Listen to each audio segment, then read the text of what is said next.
Okay. Good afternoon, everyone, and happy Friday.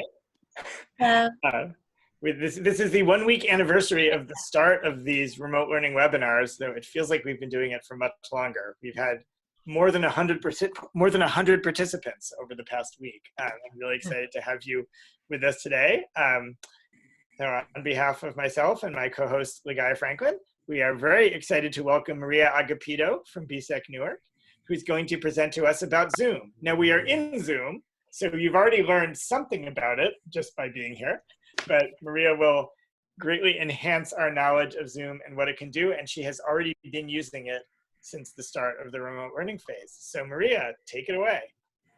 Hi guys, I hope what I prepare is helpful for you. I tried to think the first time I was thinking of using Zoom as for my class and the things that I needed to know and that were a little bit confusing.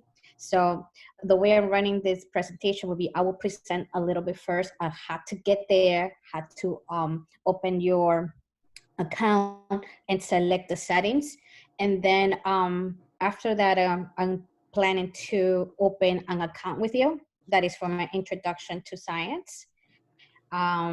Then my idea after that is to kind of give you a, it will be my first time to try a Quizlet. Hopefully I'll be able to do it.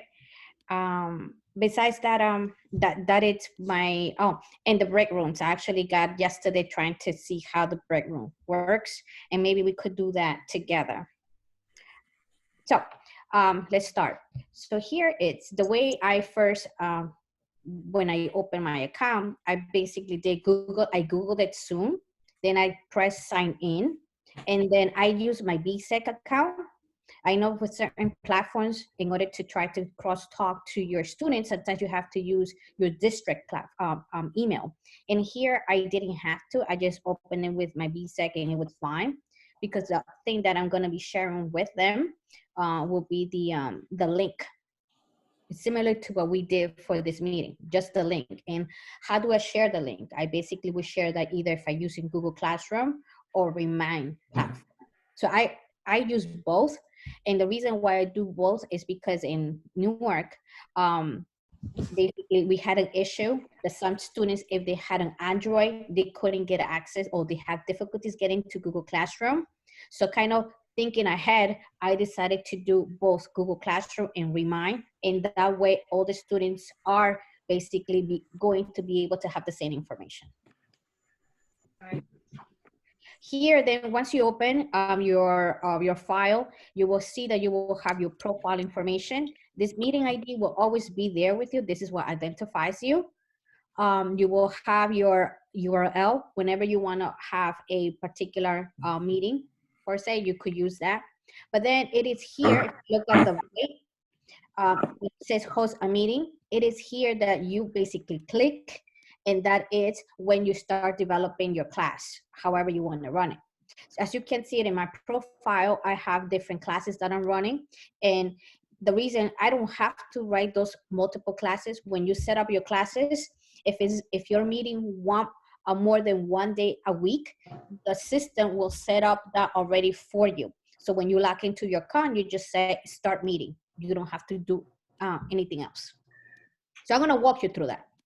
Okay. So here, the next thing, once you have your profile and you already have your information, you see how you have information here saying, stating meeting options. You say enable join before hosts, new participants upon entry. You have a choice to do all that. And how do you go about doing that? I'll show you next. So here you go. You click on host meeting. You give your class name. This is optional if you want to give an introduction to your class. Then you set up your date.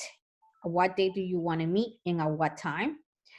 Here's where you select in duration, or you select how long your class is going to be. My classes are 90 minutes, also an hour and a half. Here is where you decide if you're going to meet in 1 day, you don't have to click on recurring meetings. If you're meeting multiple days once a week, this is where you will be clicking it. So what happens once you click recurring meeting times? Once you click that, what's going to happen is there's going to be a sub-tab that is going to come in. So bear in mind, I say 3/23, that's my starting date. I say I wanted to do a weekly. I wanted to meet classes on Monday, Tuesdays, and Thursdays in this case. I was just trying it. And then I want to meet, and you say, up to when do you want to be the meeting? I put it for this class, I put it until April 30. So the computer itself or the platform does it already and kind of tells you, oh, you're going to have 7 meetings then. Okay. So that will be automatically done for you. Once you have acquired that, then you go into generate the ID automatically. You just click on that, or sometimes it's clicked on you. Now, if you want to set your class with a password, you're welcome to. I felt that if I add my class a password, it would have so much confusion. So I just have the link and my students can just join based on their class time. It says here for video, it says off. It is preferable for you to click on all of them on. And for audio, make sure to click on both. So here it goes. So once you click everything, that you will have enable join before host. I like to put record the meeting. This is very important. If you want to keep a consistent class that you would like to record it and they put it on Google Classroom for your students to review, just in case if they were absent on that particular day or they couldn't meet or for some odd reason they're sick, at least you have a record and then you could put it back to Google Classroom and they can see what you went over with your students. So you will click on that and then you will press save, something like this. It will look, you enable the join before host. I like the enable before host. Maybe some of you will not like that, but I do like it because sometimes you could see that they come 5-10 minutes early and they can talk to each other. They have not seen each other and this is a time for them to kind of talk among themselves without me being present. So then here it goes. After you click save, this is how you're setting up your class. After you click save, this is what you're gonna get.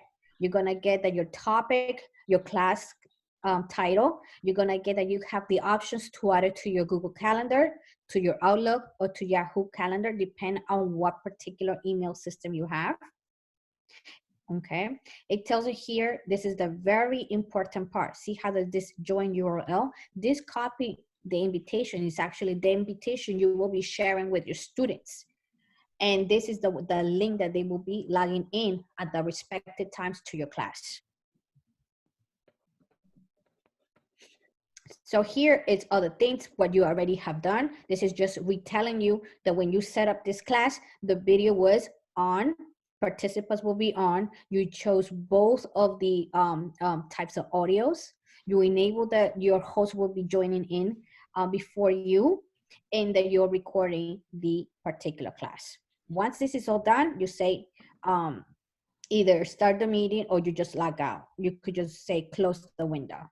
Okay, but if you're about to start the meeting at that particular time, then you hit start the meeting. Otherwise, just close the window. Now, there are other things, if clear to what I'm saying to you, or you have any other questions, you're welcome to Zoom. This is the main page, and it says here that they have developed resources to help you through these challenging times, and they need to us as educators. So you could click here and you will see that they have all these different readouts as to how to best use Zoom too, in case I'm not going over the things that you expected to see today. So here is an example. This is a class I have. Obviously, I kind of took all their names out. I had a class of 23, and the way I take attendance is I go into a view, and they will see, you're able to see which do you want to put all your students in one frame. And I do that, and I take a screenshot of that, and that will let me know who are my students there. I'll also open the tab for chat, and it tells me specifically their names And if they're listening to me or not, or they have the speakers off, I get to see that.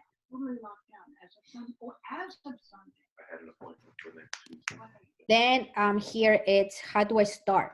Once you have to basically how do I start doing my presentations?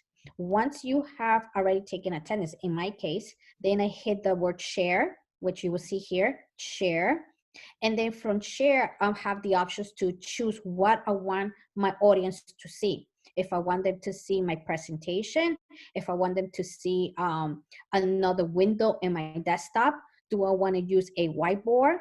Do I have another platform instead of Google, instead of Safari, I want to use Google Chrome. Do I want to use my iPhone? Maybe I have an application in my computer, in my cell phone that I would like to use with them. And I'm gonna try to do that too. Let's see if God given time, I'll do that. So you have all this flexibility. So here, once you see share and you pick an audio part, then you could look at your YouTube. If you want to play a video, you will basically have link to it, or you could have in your presentation a link already embedded like I have here. So right now it's gonna go to Safari.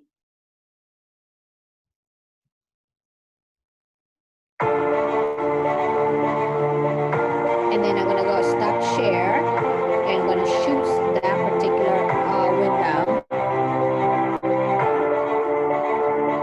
Is that what you see? What can you see? The video, correct? Now with the video, you can see I will hit this particular part and you see the video or you can watch with them the video.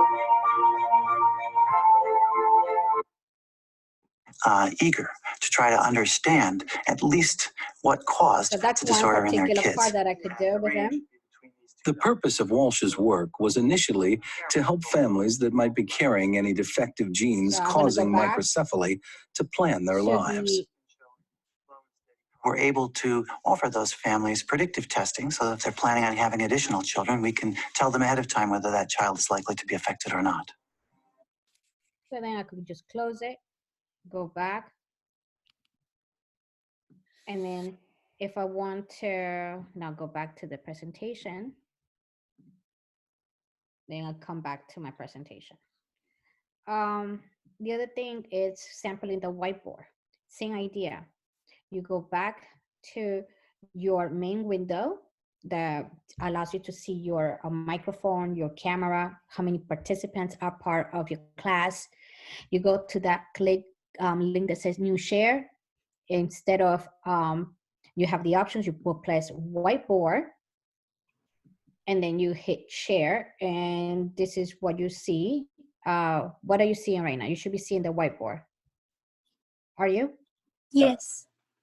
Okay, so now how do I use the whiteboard? This is specifically very important, I think, for people that are doing art, math, for calculations and equations. You just press text and then you just write, I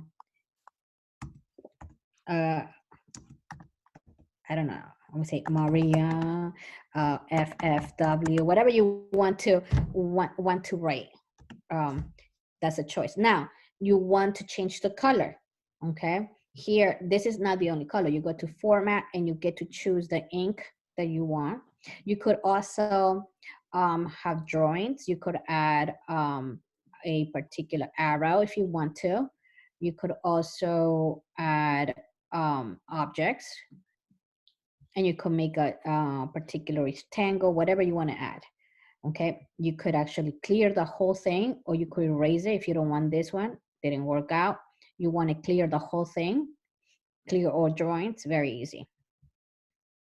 Okay, let me see. Now let me stop share, go back to the window here. Sorry about that. Now you go back to the window here.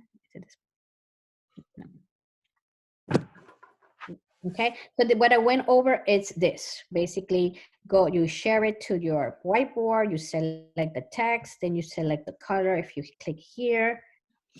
You could add objects. Here are the different objects you can add. And here's the example. And that's what we just did. The next thing is how to use the break rooms. And I know John will go over it yesterday with it. I tried to give it an example. So I don't know if John, you're ready for that, or do you have anything for it? Or I have some slides. So I'll continue. Okay, so you will hit just the breakout rooms. You will click on it. Okay, how will you find that? If you go on if you see on the bottom, you see in the picture, you will have to go to that tab and you will just see breakout rooms. Now, in some instances, I had it already. Sometimes you don't have it really on point, so you will have to hit a tab that says here more. You will hit on that tab and you will tend to see if it allows you to do that. And I don't think I'm allowed to do that in this. I guess because I am not the host, it's not letting me to do that. But I'll make you the host, Maria. let me go over the slides and then maybe we could do it. Okay. So usually what you will have, as if you're the host, you will have the icon that says breakout rooms. You will click on it, you will share and then click on it. And then it tells you how many rooms you want. So you will add a room. If 4 is not enough for you, you will continue adding a room. After that, you will, if maybe you added too much, you could delete the room. That's fine.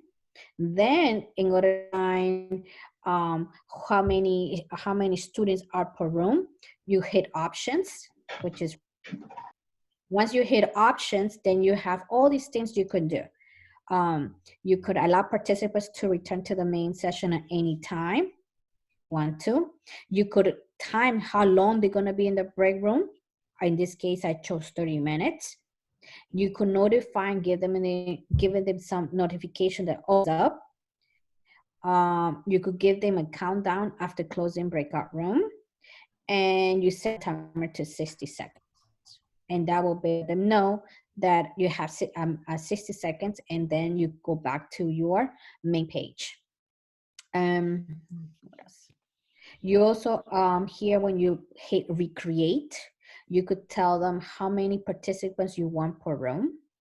And you could do it manually or you could do it automatically. That's up to you. Okay, you want to try it, Ligaya? I made you host. Oh, let's see if I have it now. Record, disable, high, optimize. Huh? I don't see it in my tab.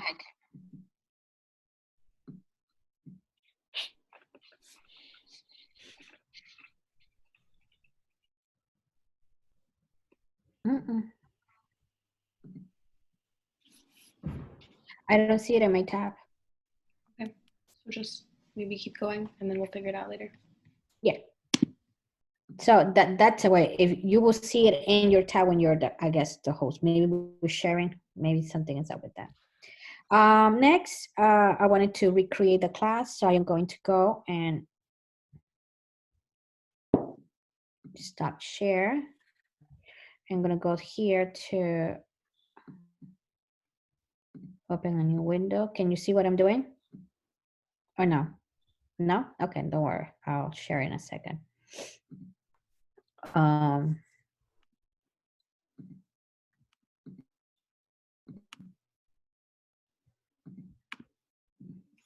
Okay, now can you see? So like I said, I will go to Zoom. I'll go to sign in. And then I will have this. And now I'm gonna make a new particular class. So I'm gonna host a meeting or schedule a meeting in this case. I'm gonna call this meeting name Introduction to Science. When I'm gonna meet with my class on Tuesday from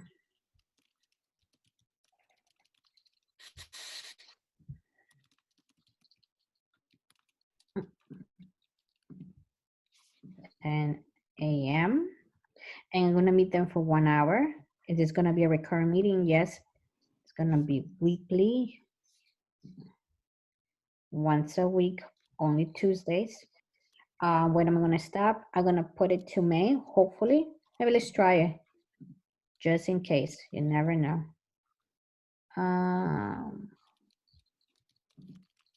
It doesn't allow me to 06. I wanna put June, it's not letting me. Let's see, 12 meets.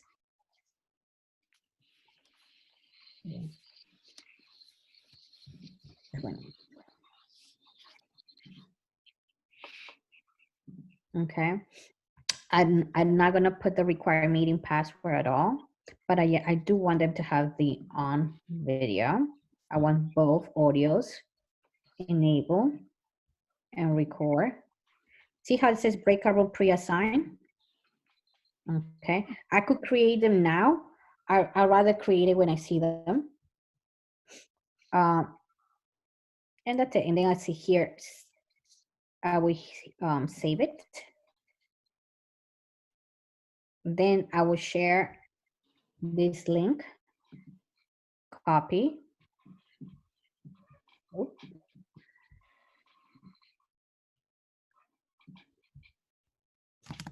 I'm gonna copy it and then I'm gonna open another one. And this time I am gonna open my Google Classroom, if it lets me.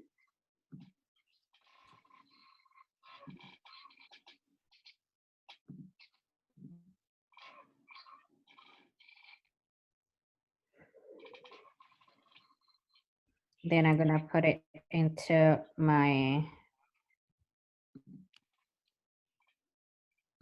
and I'm just gonna stream it for them. They will see the particular information. Then I will go also to Remind, which is another platform I use. Now that it's a too long of a big of a message. So one of the things that I need to is only give them the link.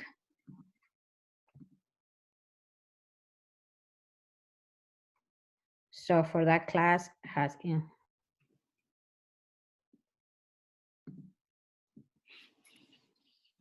I will paste it, but the only information that really they need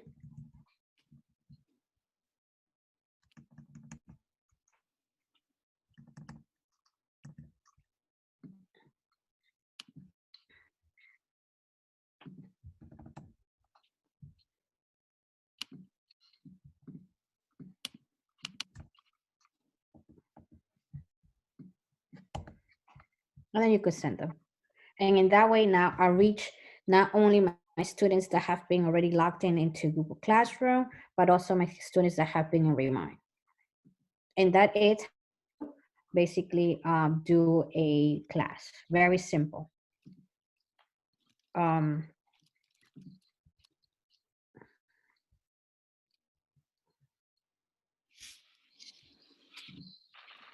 next thing that I had is syncing your iPhone.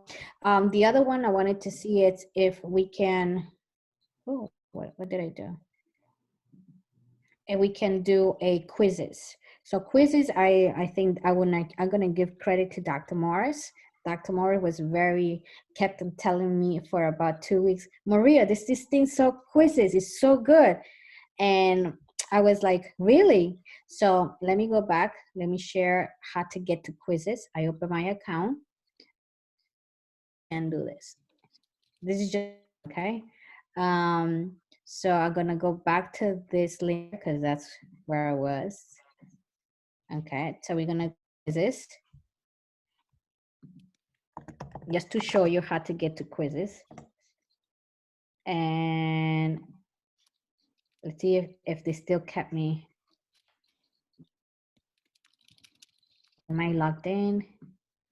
Or do I have to log in? Oh yeah, I'm gonna log in. Okay, I will share this with you guys on your chat. Let's play it live. Let's have fun for a little bit. I'm gonna host a game. And then I'm gonna press this. Oh, and then you will enter the code. Can you guys do that? Where do we enter the code? Oh, once you click on the chat, you click join my quiz, and it will ask you to enter the game code, and then you will enter the game code.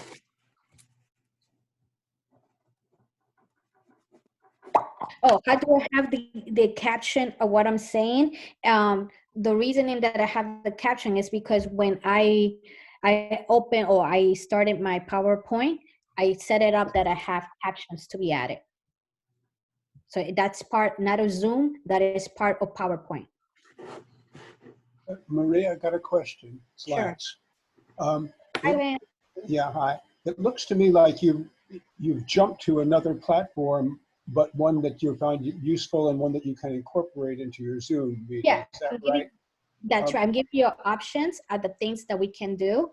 So I gave you Zoom, how to come and develop the class. I also show you how to incorporate a video, how to Yeah. use the whiteboard. Now I'm showing you, okay, if you have like quizzes, for example, which is a different Blackboard, you just share your main page and you could start live a quiz and play with them while they are in their homes. You could really see what's going on with them. It's something that Dr. Morris have suggested for me to do.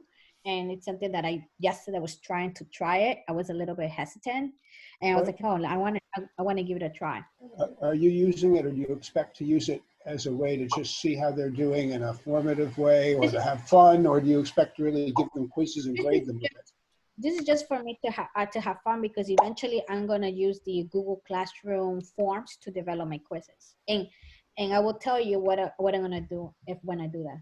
Go enter the code in this chat, click on join my quiz, and it opens in your browser. Okay. All right. Did everybody signed in? No. Okay. Oh, we have, okay. Yes, we have a couple of you there already. So you could see. So if you go down, you could see how many people are signing in.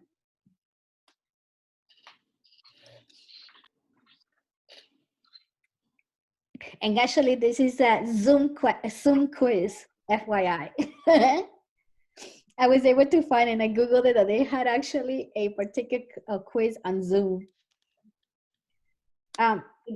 Should I start it or no? Yes, go ahead, No, Maria. I don't. I have no idea what's going on. Okay, if you go to chat, you see the Zoom group chat? Chat. Wait. Chat. Yeah. Yeah, I had a particular, so I'm gonna do it again. I'm gonna copy it again because I'm not. Look at the message. You see that? You see the link that says joinmyquiz.com? Yeah. Click on it. Okay. And then when you click, it will ask you a game code. The game code is in the screen that I just have for you. All right. Do not enter the link code in the chat, enter the code in the game or into the other platform. I don't see a hyperlink that says join my quiz. I just see it. Your name is a hyperlink and everyone is a hyperlink, and then join my quiz is just regular text. I think for the purposes of continuity, Maria, I think you can just go ahead and get started. Not everyone has to join. I think you Okay. have sufficient amount. So please go ahead. Yeah, also, I think after we're done this, we should get back to whether we have questions about Zoom itself. Yeah. Of course, Lance. Okay, Of course. thank you. So this is just an example of how we go. This is my first time.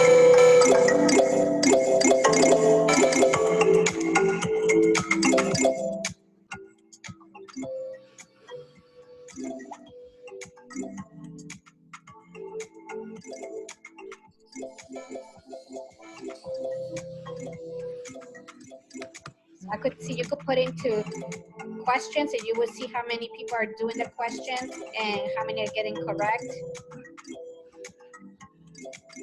And this is your students going live, telling you correct, this is what I got incorrect, and then you could review the material with them for whatever question you have.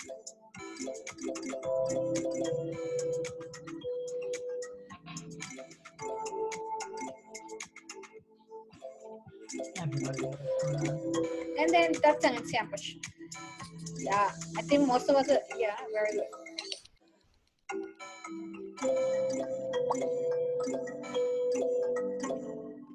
What are we doing? We good? Should I stop it? Yes. Please. Okay, so I'm gonna put an end game, and you will see, oh, Celeste. Tiffany, good job. So you could really see, look at this, your students' information, you could see where do you need to work on, and I think this is a nice feedback, you know, for them to see it's a game. You say, hey guys, well, maybe we need to go over this material or so, and then they can see it, and you sharing this with them.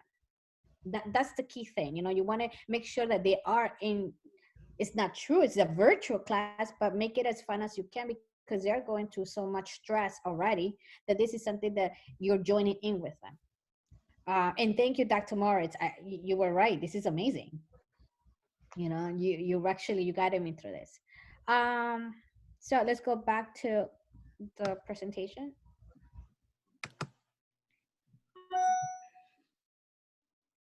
And that's it, unless you really want it. Also, I've been trying to sync my iPhone. One of the things is sometimes if you, I don't know, depending if you're with the STEM field or whether you are you know, if any field you are and you have a specific phone that you have applications that maybe may be helpful for your students, you could sync your phone to Zoom.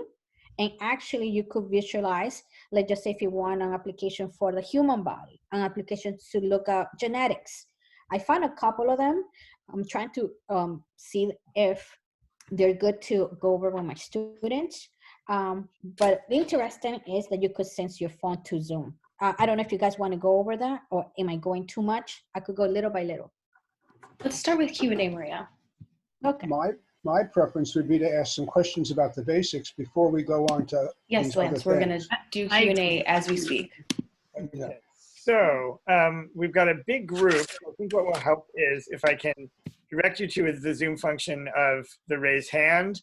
If you click on participant, there'll be this raise hand item. As you can see, Tiffany already has her hand raised, and that way we'll know, and Lagaya will help me navigate all the questions on this one. So, and you can also type a question into the chat is another way to do it. So we're going to start with a question from Tiffany and then a question from Celeste.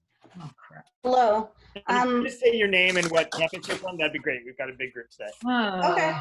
I'm Tiffany Morris. I'm from the Newark campus. And my question was, and I saw this question posed, when we're recording videos, especially since we have students in a video, do we need to get some sort of specialized permission, especially if we're going to start posting them? I'm not sure if you're saving them in YouTube or there's some better way to save it, but like how can we handle the security measures regarding students and video? Well, I've been posting it in Google Classroom, which is only them, and it's an MPA district platform that does not go anywhere. Although I'll be honest, there was an instance in which a video was having a little bit difficulty, but I was able to manage to get it to Google Classroom. So I not posted on YouTube. Even if I posted on YouTube, you could do what is called, make it, what's the word? Make it private and only share the link. And when you share the link to Google Classroom, it's just them. Is that good? Yeah, my question is that good enough though for security measures? At this point, further into that, Tiffany, I think it is. I think as long as it's for classroom purpose and only student in your class could see it. I mean, again, they could choose to do something else with it, but I think that that's a fair use of that. We have asked like these, because we do post them on a website that isn't within the class, we ask to not see student names in them. But I think if you're just using it within your class, that's okay. Again, if you were using it for a larger research project, that would be a different matter. Okay. Celeste. Hi. Thank you, Maria. This is really, really helpful. I had a similar question, and that helps to know. But going on with that, do you give your student? I'm wondering what they've figured out by this point. Like, for instance, I assume they know that they don't have to use video if they're not comfortable with that? So that's another part of the like privacy thing. Yeah. Do they know that they can mute?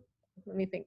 If they mute themselves, my friend told me this. If they mute themselves, then you, the host, cannot force unmute them, which is good. Like these little kind of things. Do you have some sort of like FAQ, or does Zoom have an FAQ? So there are instances, in my class, the way it goes is I have a chance for them to mute themselves or I can mute them. There are instances in where they have, I had this past week, there was a lot of noise. The grandma is talking in Spanish with, with a family member, there's a background. So I was able to mute that particular student, and then we were able to go again into the class sessions. So you were able to, it depends how you set up your class and how you set up your settings. And can I, I'm sorry for coming a little late. I was in fact typing up my notes on Zoom. So I don't know if you answered this already, but do you use the free accounts, or is there some sort of barred account or barred access? I use They waived the fee. I used my free account. Okay. But one of the things I wanted to tell you. Thank you, Celeste. I was forgetting that. So right now, and I shared this with Jenna. Maybe I should email it again because I didn't see it already. So because of these situation that is happening with the education system, you have to log in. There's a specific link that you have to go to log in, your name and your account, that you are a teacher and that you are requesting an extension to the hours. For the usual, Zoom only allows you to record a 40-minute session. But because now we're having this whole issue with the education and trying to now use alternative teaching strategies, they are taking away these 40 minutes and they actually open it to everybody, as you could use it for free in terms of getting all these different hours that you need to. The other one is you popped open the share screen and it had various things that you then were able to use as part of your class. But how did you populate that share screen? Was that done before the meeting? Let me go back to that picture, because sometimes you just, so right here. So see when you have your share at the bottom, look at the picture on the left. Once you click share, you got a window will pop up in front of you, something that your students will not be able to see, just you. And you get to choose which window you want. Do you want the window with you are live with them? Or do you want the window with your video? Or do you want to use the whiteboard? Or do you want to use another window that you select the window they want to see? So in other words, Maria, hold on. You mean it's showing you all of your open windows on your computer? That's right. You didn't populate this in advance. You just see what's going on your different windows. And your desktop. So all these in advance, you need to have the things that you need in your desktop already present there. So then when you're sharing, you're already sharing that specific window in the desktop. Because if the stuff is not there, then you can't. Thank you. You're welcome. Thanks. Next is Ashley. Hi, I'm Ashley from B-Side. Hi, Ashley. Hi, Maria. Nice to see you. So I'm actually going to start using Zoom next week because I'm also like settling in with my home and I live with other people and I kind of have to let them know like what's going on. But before you started your first session, did you set up norms with the students about how to navigate respectfully and collaborate, like, how in the beginning of the year we set up classroom norms? How do you do that on a virtual platform? And like, what should we say to them or let them know so that we can avoid any issues potentially? So for the most part, remember, like I said, again, I knew this was about to come, so I wanted to be proactive. So 2 days prior to us going into this mode, that was Thursday and Friday. Can you hear me? Can you hear me? No, I think it's my end. Okay. So okay, I can hear you now. You can hear me now? Okay. So what happened is I was able to go over with them in class on Thursdays and Friday prior to us leaving. I don't know if that helped. Maybe it did help them because it was like, this is how to log in. So they didn't have an issue. I was like, I will give you a link, and from that link, you will log in into Zoom. And then that's all we talked about. We didn't talk about, oh my God, when I get in, I don't want you guys to talk, nothing like that. It was on the first day. Everybody was all excited to see each other. And some people were kind of talking, and I was trying to get the class going. And I think as a class, as a group, they were like, guys, be quiet, or basically mute yourself because we're trying to listen to the lecture. And the fact that they knew that this was being recorded, because I would just say, hey guys, I'm recording this. If I right now, I'm just going with my lecture, but I'm gonna come back to the video and see your particular participation as to whether you're participating or not, or whether you're disturbing the class. Based on that, your grade will be on it. So they all got like silent mode. They were like, oh wait, we're getting ready for this. And they were like, okay. So you could see a nice mute on everybody, and they were focused. I guess that's what helped. I guess when you tell the grade, that helps a lot. It was an issue with me right now. So this breaking room seems like it will be a good solution for that. My question is that when I break this room and, assign the students in particular rooms, do I still have the controller, seeing who is doing what in each of one of those rooms as well? You will go into a mode that allows you to enter the room to see what they're doing. Okay. So I can still keep an eye on, whether they're actually working on the question or the, what I was saying. And these students in these rooms, they will be just seeing each other and talking to each other, right? Not the rest of the class. And then if you see that there's one disturbing and you want to move that particular student away from that room and shift into another room, you could do that. See if the screen, you see that move all participants into breakout rooms automatically. There are, you could choose that. And then I think in the other one you could do, and then you could choose who do you want on each. See how it says manually here? Automatically you allow the system, the program to do it, but then you could manually select who do you want to pair with. Okay, well, this is very helpful. Thank you. Okay. Another piece that we actually related to the question of the background, if a student wants to use like a picture or an image, like a smiley face, or I know we had a dog image yesterday. Can either Maria or someone say how they've put up a picture instead of either just a blank letter for the name or a photo? Oh, for the student? Yeah, like if you want your image to just be a still photo and not yourself. Basically, that's automatically. You take out your stop video. And it will take whatever profile picture you put in Zoom. For the student, you cannot do anything because the student, it's the student's video that is taken. But what you could do is you will hit if you go back to the mainframe and you hit participants. Once you hit participant, it will give you the photo if the student has their camera on. And maybe you don't want to see because it's too, I don't know, let's just say hypothetically, it is too rated R maybe, then you could yourself turn off their video off. And you could manage that. Not that it has happened, but yes, I can foresee certain things could happen, right? Celeste, I see that you have a note in the chat about using it on your phone and the swiping left and right. Can you say that loudly to the group too, so we can just get it? This one, Sensing with your iPhone? No, I put something in the chat, and I also realized I didn't introduce myself. So hi, I'm Celeste Wu, and I teach English in Newark.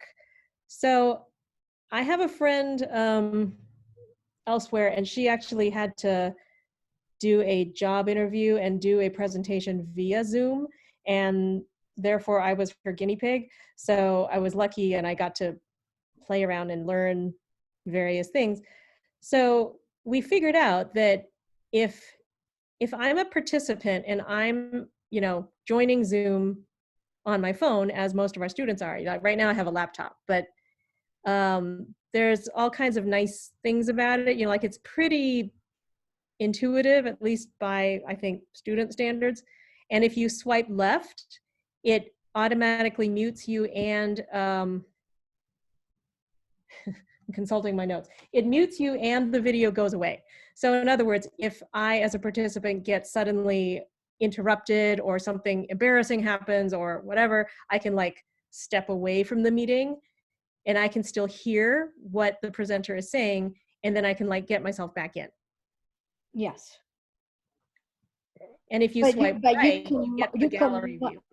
the thing is, I think as a class, it will be something like if students think that they are there because they were in, because you could see them through the participants log that they're in, but they're not really in. One of the things I do to make sure that all my students are on top of the game and who really is there is that I ask questions during my lecture, and I randomly have my roster with me. And I say, okay, I have not heard from you. Hey, what's going on with you? Hey, and I randomly ask questions. All you guys need to get points today. I need to hear from all of you. So that is when I find out. I have instances. I had 2 students that they were there, but they were not there. So I would not give them a full credit for participation, nor because they were not, they were there, but they were not physically there when I called them. Now, the thing is, the beauty about this is because we are recording it, right? They cannot say, I was there, Dr. A, really? I would be like, I called you twice and you were not there. The video recorded it and you were not there. Yes, I could see that you were participating, but the video, when we called you twice, your friends called you to try to find out were you there, you were not there. So therefore, I don't know what to tell you. So these are the things that, you know, that can help us and secure how we are grading and assessing. This is very hard to assess. I really do understand the difficulties that's gonna come about. But like I said, my students were told, heads up, you get a grade for attendance, for being there, and then you get another grade for participation. And I will call your name randomly. If you're there when I call you, you're gonna get points. If you're not there when I call you, unfortunately, you cannot get points from me. Those were those rules that were set up ahead time on the first day. Lance has his hand up. This is probably our last question, but let's see how we do for time. Lance, what's your question? Well, I'm glad it's the last question because I was thinking longer term. Obviously, this already is such a tremendous way to promote interactions between campuses. And then I was thinking also thinking that should benefit us in the long future. And I was also thinking that technically, there's no technical barrier to Maria, for example, teaching an elective that goes to students on different campuses at the same time, provided the school districts or we would figure out how to make it all right. You know, like I'm not certified to teach in Cleveland, we'd have to figure out, use a co-teacher or have some method to do it. But it really opens up so many possibilities. Oh, Lance, you were my mind. But I don't know how John would do that. Okay, well, I think it's domain. Right. It's, I mean, I think this certainly, and there have been courses taught between campuses. This has been particularly done in the international campuses, Bard's various international locations. So certainly we haven't done a lot of that really at all in the early college campuses, but certainly this is giving us a lot of practice in using these things. And I myself, this is now my 6th Zoom one of these in 6 days. And I'm definitely getting better at it. And someday I'll have a cool background like Christian. So we have a whole lineup next week already of things for you if you're interested. So Ligaya, can you tell us what is coming up next week in our webinars? Before I do so, I saw one more question from Steve. Oh, okay. Steve, question? Or is it in the chat? In the chat. In the chat. How do you know students are not cheating on the quiz? So here's an example that I have in this picture, okay? Each of those students were taking a test while this picture was taken. I took the picture just to kind of see. So I tell them, I'm seeing you right now live. You're taking the test, no Chromes, no cell phones, because your eyes should be in the screen. So you could see at the bottom, this student is when I told them, please keep your eyes in the screen. I don't know what you're looking at, but you're being recorded. You have been bounded by the rules of, if you cheat, then you know what's going to happen. It will be a 0. So you see all of them staring. For the most part, all of them are, except for this student. When I told the student to focus on her computer, then she went back in. Okay. That's the only thing we can do at this moment to account for that cheating aspect. Okay. So with that, I think now we are done with questions. So what are our upcoming events? So on Monday, Laura Heimson from BSEC Queens will discuss strategies to keep students engaged during distance education. On Tuesday, Lindsay Melchor from BSEC Baltimore is going to give us some tips and resources to manage our own anxiety and student anxiety. And on Wednesday, Elizabeth Gambino is going to talk to us about digital storytelling and general strategies for distance education and the arts. And then on Thursday, John Hugh, if I say your name, I'm incredibly apologetic for that. We'll discuss facilitating student writing and outside of the classroom discussions via the platform Slack. And all of this information and the recordings of this session and all the past sessions will be on the BEC Learning Hub. If you get the emails every day about what's being done today, it is aligned. There's a hyperlink there, but I also put it in the chat for the end of today's call. And we have something certainly at 3:45 Eastern time every day until we stop doing it. It's always the same link. So if you aren't sure what's coming up, but you wanna join, you can always click on that link. It's been a really great week. I've learned a lot of different platforms. We were focusing on a lot of the platforms and tools. Again, next week we move into things that are some more about different kinds of functions and types of things you'd want to check out. So I hope that you'll join us again. I hope that everyone has a weekend where they really can refresh and find some way to relax. This is definitely a challenging time, and I really appreciate your spending time with us today. If this is the first time you've joined us, or all week, if you're someone who's been with us all week, it's definitely one of the high points of my day and by far my largest social interaction. So thank you so much for being part of our learning community, and everyone have as great a weekend as you can.